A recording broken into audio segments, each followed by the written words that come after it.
If black people can be proud to be black, why can't I be proud to be white? No, black men are inferior. Are superior to them. Put us on any playing field, be it physics or football, and we will win. But Western nations are slowly but surely collapsing under their own wars, debts, and lies of security. While they invest billions in destruction, some white people are asking, why is it that black people are allowed to be proud as blacks, but white people are not allowed? And also a lady is saying that, why are African Americans giving themselves pressure, trying to fit in where they are not allowed? They are being racially profiled, discriminated and all that, and still they want to be there. Find a second home. These and more videos that I have for you. Don't forget to like, don't forget to subscribe. Let's go into the videos, watch, come back and talk. Alright, let's talk about white pride, because I always hear this one. If black people can be proud to be black, why can't I be proud to be white? Short answer, you can feel however you like. Long answer, you're missing the entire point. Black pride isn't, yay, I have melanin. It's, despite centuries of slavery, colonialism, segregation, police brutality,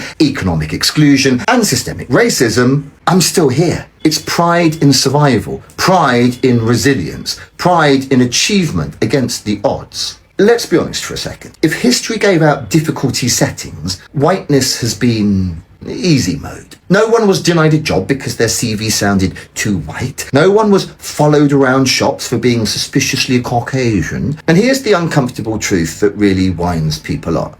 A lot of black people would openly say their lives would be easier if their skin was white. Not better, easier. So when you say white pride, what exactly are you proud of? Inheritance? Historical head starts? Structural advantages that you didn't earn? Pride makes sense when it's about what you overcame. Gratitude makes sense when it's about what you benefited from. You want something to be proud of as a white person? Be proud of dismantling racism. Be proud of standing up when it costs you social comfort. Be proud of making society fairer than the one you inherited. Be proud of understanding the truth and being honest about our past, even when the racist dipshits shout abuse at you. That's not weakness, that's grown-up pride. And if that makes you feel uncomfortable, good. Growth usually does. Why are white people so intimidated and threatened by black men, despite their claims that black men are inferior to them and incapable of the most basic tasks? Well, there's an easy answer to that question. They know black men are inferior. Are superior to them. Put us on any playing field, be it physics or football, and we will win. Give us the same opportunities, and we will win. Because we come from a history of not trying to destroy and dominate the world, and you come from a history of trying to destroy and dominate the world, and that has become the culture of the white community. You know? So you go into your medicine, and your first open heart surgery as a black man, your first separating of Siamese twins as a black man, the creator that eventually produces your first artificial heart is a black man. You can just go on and on. A black janitor at Johns Hancock, all right, teaches your best surgeon, the janitor, who never went to med school. Give me a break. You got a TV set because of a black man. You got a cell phone because of a black man. You got a touchstone because of a black woman. You got the video game because of a black man. You've got the internet because of a brother from Ghana, Nigeria or Ghana, I think the brother's from. You got when we send messages on the computer. You know, like I'm gonna text you, what do you call it? Email. You have the email because of a black Indian man. And it's just going, all of the technology that you're using was created for your corporations by African peoples. Yeah. All of it. Here is my brutally honest advice to the African diaspora living in the West. Stop wasting your time fighting for basic respect or fair treatment in societies committed to deny your worth and exclude you. Instead, build where you are valued. Trust me, outrage won't protect your family. Having options will. A second residency or citizenship in an African country is one of the most underrated and powerful assets you can secure right now because it offers a plan B when shit hits the fan. I'm not sure if you realize this, but Western nations are slowly but surely collapsing under their own wars, debts, and lies of security. While they invest billions in destruction, you are wasting your most valuable asset, which is time. I wasted years before I finally left Germany and moved to East Africa, secured residencies in 2 African countries for me and my kids, one through business in Kenya and a permanent residency by descent in Ethiopia, built myself multiple home bases and a purpose-driven Airbnb business across East Africa because I stopped waiting for the perfect conditions and decided to build where I am valued. So if you have a parent or grandparent of African descent and yet only hold a Western passport and residency, know that time is not on your side. Because guess what? Our elders won't be here forever. And you will most probably need their guidance, their documents like birth certificates, passports, or IDs to collect and certify your residency or citizenship by descent. And if you're thinking, well, what's the point of getting an African passport that doesn't take you everywhere in the world? The point is not collecting passport stamps, but buying options, peace of mind, and a legal escape route from social and political unrest. Understand that passports are tools, not trophies. Trust me, when the ground shifts, no one is coming to save you. Only you can save yourself. We know the key to building wealth in Africa. It's very simple. Control what belongs to you. Once you control that, they still need it. Who does not need cobalt? Who does not need coltan? Who does not need copper? Who does not need uranium? They need all these resources. Who does not need the natural gas? Who does not need the petroleum? They still need it because the economies are fueled in a certain industrial way. So what we're saying is that so long as they continue to need it, make sure that they pay you what you deserve. How can France benefit from all the uranium from Niger? And if you read the papers, you find the New York Times referring to Niger as a dirt poor country. That's nonsense. There's no poor country in Africa. Every African country is wealthy. They are impoverished. There's a difference between being poor and impoverished, right? Impoverished because they're taking your resources literally for free and then forcing you to buy what they make with your resources for inflated prices. And then, of course, you can't afford it because you're selling and you're getting only this amount of money. And you're buying and you have to pay this amount. So what do? You borrow money. And that is why Africa now collectively has a debt of more than $1 trillion. Of course, I critique what the Europeans are doing, but I'm not waiting for Europeans to be the solution to our predicament. I explain it, I lay it out, and as I said earlier, I want the youth to take power in Africa. Then they can start changing the dynamics of the relationship that we have with Europe. So in our case, you have a platform. You know other people that have good platforms. Why can't we find a way to collaborate? Even if we want to keep our individual platforms, why can't we find a way to collaborate on a platform that becomes like a BBC or a CNN, an Al Jazeera, or a New York Times? We have no excuse, really. It is us. If we came together, and I've been talking about this for a long time, we can even do a digital meeting, conversation, and get like-minded 50 people who have decent platforms. And let's create one platform that collectively we all contribute to. You don't think we would have global impact? Of course we would. How do we strategize on such a large level? And I believe we can do it. We can do it. The first thing we need to do is that we just need to unite as a global African race. Forget about these crazy foundational Black Americans telling you that you're not Africa, or they're calling us tethers now. And Oh my God, they're tethers. I'm like, anyone calling me a tether, you're FBI. That's what I tell them. They're like, I'm FBA, you FBI. You FBI. Oh, You're literally trust me. actively working to separate black people's unity. You're FBI. Get out of here.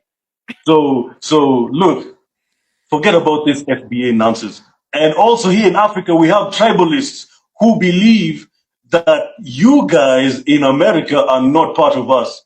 So it's both. I mean, it's both sides. Both sides have divisive people who don't want to accept each other. Forget about this nonsense. We are all Africans, whether you like it or not. We are Africans. We are Africans.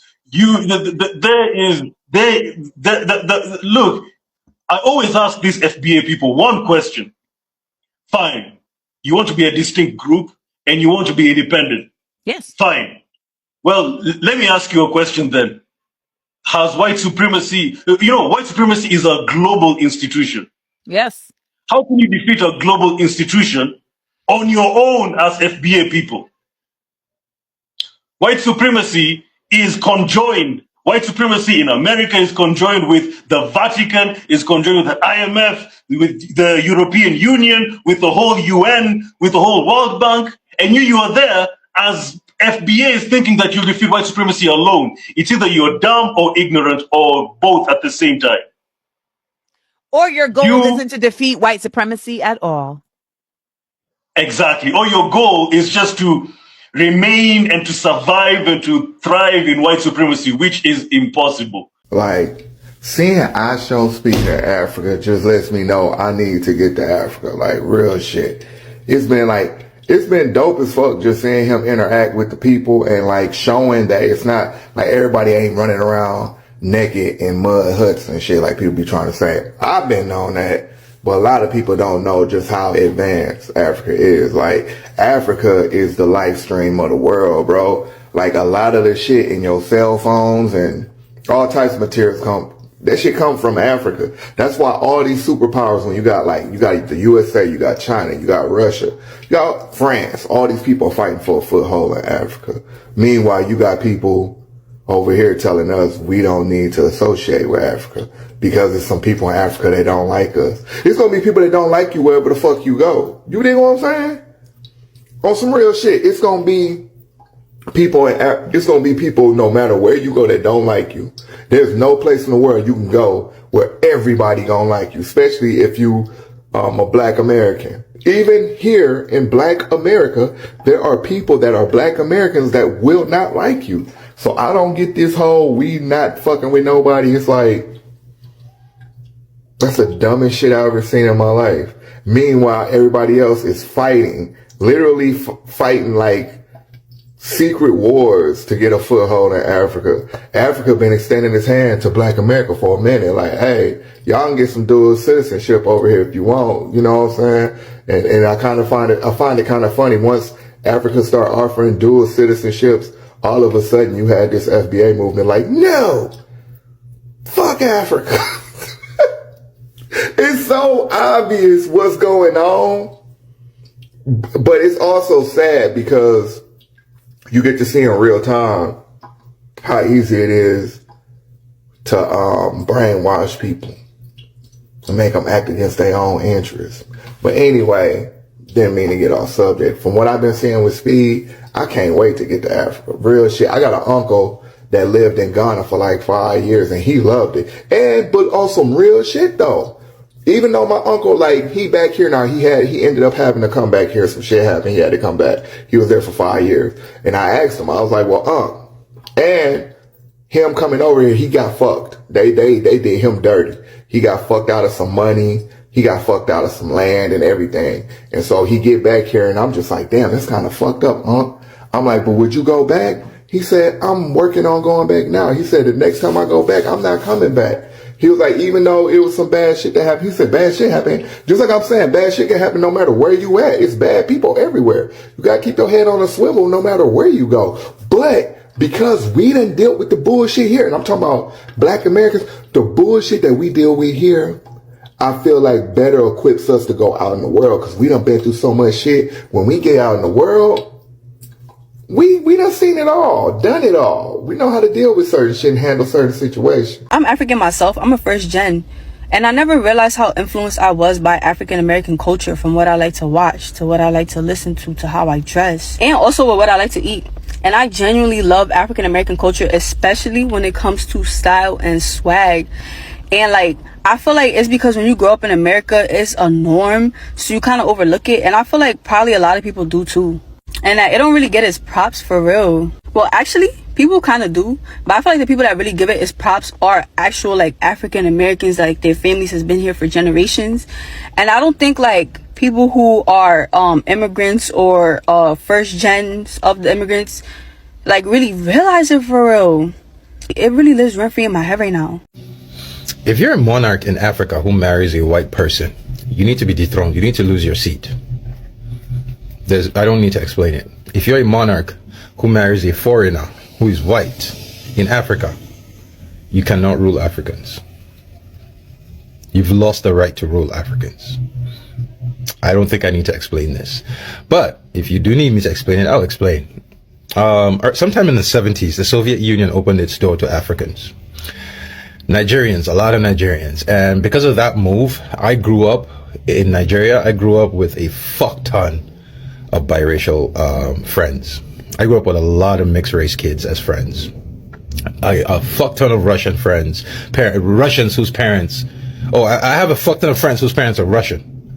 Of those kids that I'm talking about, all my friends that I grew up with who are biracial, as far as I know, everyone who is married, all but one, married a white person.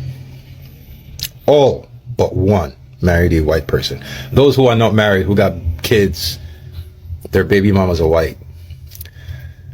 Even the women, the biracial women who don't got kids, their baby daddies are white. Their husbands are white. So if you're a traditional ruler in Africa who marries a biracial, who marries a mixed race person, that means your children are going to be biracial.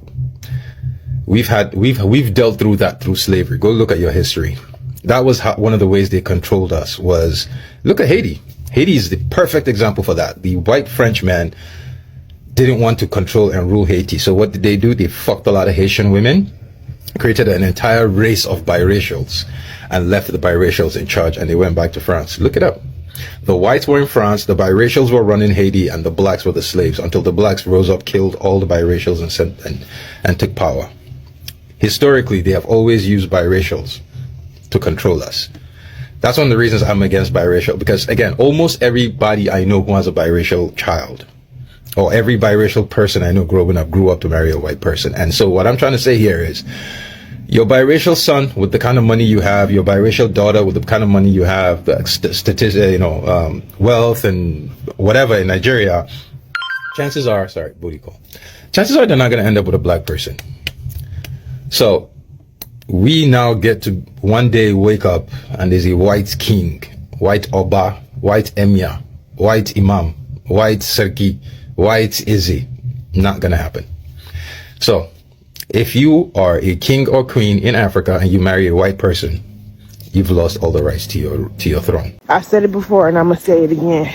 We as black people are not supposed to be in this cold ass snow. Okay? I am a Pan-African Nubian princess. My ancestors and we supposed to be in the sun above 75 degrees with the sun shining on our melanin, not wearing a puffer jacket and long johns. Harriet Tubman will be very appalled at me, her sister, being in the fucking cold instead of some palm trees. Hi, y'all. I have something to say. I personally believe that Africa has got to be eaten. Not eaten, eaten.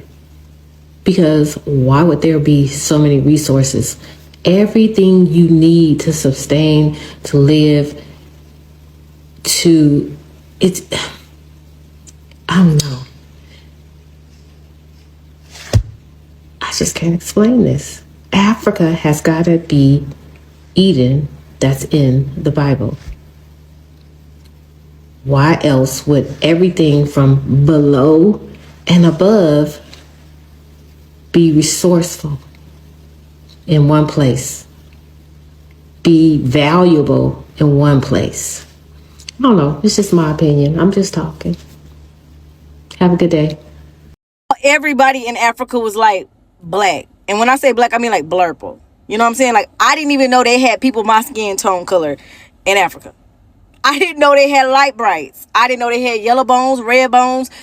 And y'all gonna get mad at me and be like, no, we got all different type of colors in Africa. I'm telling you what us Americans did not know. Okay? Because y'all be getting so mad at me. You need to educate your... That's what I'm doing. I'm telling y'all what we knew Africa to be. And then y'all come in the comments and y'all correct me. And I'm like, okay, I never knew that. We was on live the other night.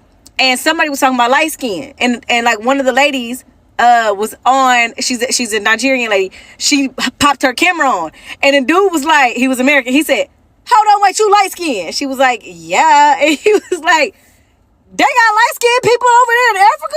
And I didn't know that either for the longest of time until I actually started learning about the African culture, right? So that's what I do. I say things that we Americans thought, and then y'all come on here and y'all educate us. Have you ever thought of how life would be if we had a railway system connecting all countries within the African continent? I mean, more like our SGR here in Kenya, but a bit faster. This would make the possibility of living in Nairobi and working in Kampala, or living in Dar and working in Nairobi, very possible. Apart from making the movement of people easier, I cannot imagine how great the impact would be felt from an economic standpoint. Instead of shipping out raw materials for processing, everything could be done within the African continent. That way, Africa exports finished goods only. For instance, cowhides from Zimbabwe can be sold to Zambia for processing, and then the finished leather can move to Kenya and Tanzania, who then design bags and sandals from the leather. Then Ghana can do the marketing and distribution of the finished products, intra-African trade. The railway structures that are present at the moment were built by colonial powers. They were meant to extract resources out of the continent, not for trade between African countries.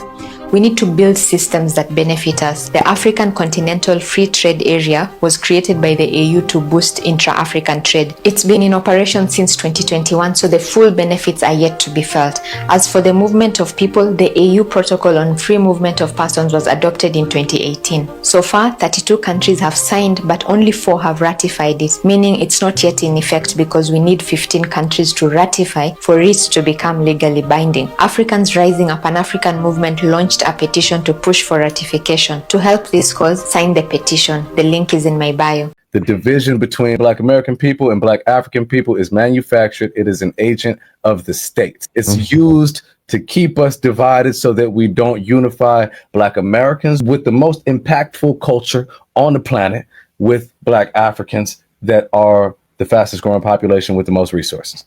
They don't want Black American people, the most culturally impactful group on planet Earth, to link up with the most resource-rich continent, which, as you guys obviously know, is the only place where the birth rates are on the rise and will be the majority of the human beings. And if you look at places like China, like when the population increases and certain moves are made economically benefit from that, I mean, the possibilities are endless. The possibilities are so fucking massive. The powers that be really don't want is that Black American people who have been able to, just in this past 100 years, man, like dramatically change the landscape of culture globally. They don't want us to connect. You know what I'm saying? And that's where I find my greatest criticisms with FBA is not FBA as an idea of foundationally Black Americans. Like, I 100% believe, whatever you want to call it, that Black American people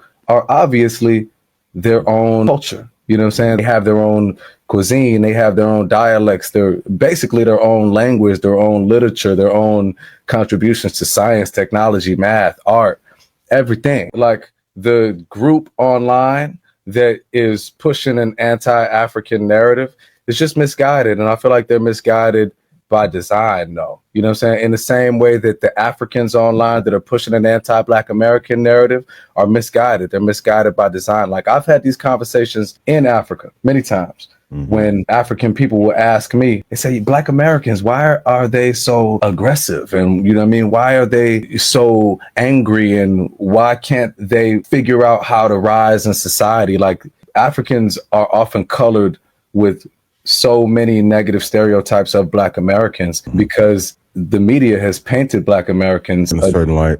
Yeah, I mean, an intentionally derogatory light in order to keep them exploited. My point being that It's just two different strokes of the same brush, because at the same token, like, the media has and continues to paint Africans as having no contribution to history, saying that the pyramids are created by, you know, aliens or goddamn motherfuckers look like Brett Favre.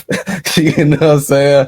Like, just because they don't want to acknowledge the greatness of Black people. I appeal to both FBA and African people of the continent, you know, recognize our necessitated unity. We don't get free until we all get free. Ubuntu means white people cannot have Ubuntu.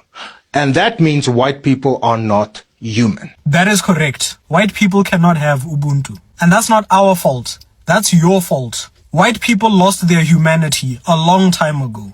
Long before we ever started singing Kill the Boer. Long before they ever set foot on African soil. Do you know what white people were busy doing in Europe? They were killing each other. And this lasted for hundreds of years. Go read up on European history. It's just war after war after war. They only stopped killing each other when they found us. But that was temporary. Because after they were done colonizing us, they started World War I and World War II. They just couldn't resist the urge to kill and destroy. It's part of their heritage. It's their white supremacist culture. They came to Africa with empty hearts and greedy hands. And because our ancestors were guided by Ubuntu, we welcomed these strangers into our home. Our ancestors didn't know they were inviting the devil into their lives. Our people showed them kindness. We gave them food, shelter, respect. And what did we get in return? Chains, whips, guns, rape, and genocide. Then they wonder why we see them as non-human. No human being would do what they did to another human being. Only a demon could do what white people did to us. Only the devil himself would look into the eyes of a black child and see a slave. You dehumanized us first. You dehumanized us for hundreds of years. White people are experts at dehumanizing anybody that doesn't look like them. And then you wonder why we don't trust you. You don't get to colonize us and steal from us and enslave us and then turn around and get offended when we sing a struggle song like Kill the Boer. This is our song and we will sing it whenever and wherever we want. That song was created during a time where our people were being treated like animals by the worst people to ever walk this planet. We did nothing to you. We didn't steal your land. We didn't enslave your children. You did that to us. You came here. You took everything from us. And now you want us to live in peace, but you don't want to give back what you stole. The only thing white people have ever known is how to kill, steal, and oppress. And that's why you will never have Ubuntu. I really love the explanation that this white man gave his fellow white people, because listen, blacks being proud is not, as he said, not we having melanin in our body, you understand, but it goes beyond that. Look at the oppression, look at racial profiling, look at all the things that black people go through in this world, everywhere we go, even in Asia. And black people at the end of the day have been able to survive, pull through all these things, and today we are here, and you are saying we shouldn't be proud. We will be proud, you understand? But you as a white person being proud, what are you proud of? Is it what you have taken black people through, or you are being proud of what? Like what exactly? Let us know. So it's not about blacks being proud because they are black people, but it's because of what has happened to them that they've been able to pull through, pass through all these things, and they are here today. That is what we are talking about. And when we go to this lady who was talking about African Americans and blacks in the diaspora basically being profiled racially and discriminated against and all that, and still they want to be in Europe, they want to be in America. Listen, Africa is open. The freedom and the peace that you will enjoy in Africa is enormous. If you don't understand some of these things, just type African Americans in South Africa, African Americans in Ghana, in Nigeria, in all these African countries, and I'm telling you, you will find tons of them who are currently living in Africa, enjoying their lives peacefully. Nobody is racially profiling them. Nobody is discriminating against them. They have their peace of mind. In Ghana, for instance, Bob Marley's wife, Rita Marley, has been living in Ghana for over 20 years. She has built her house and she's living here peacefully. So many people don't even know. Listen, there are a lot of people that have understood this and they are currently living in Africa. So don't do yourself a disservice. Feel free, get your finances right, move to Africa, get a citizenship or a passport or something, and have a second choice for yourself and your family. Thank you so much for watching.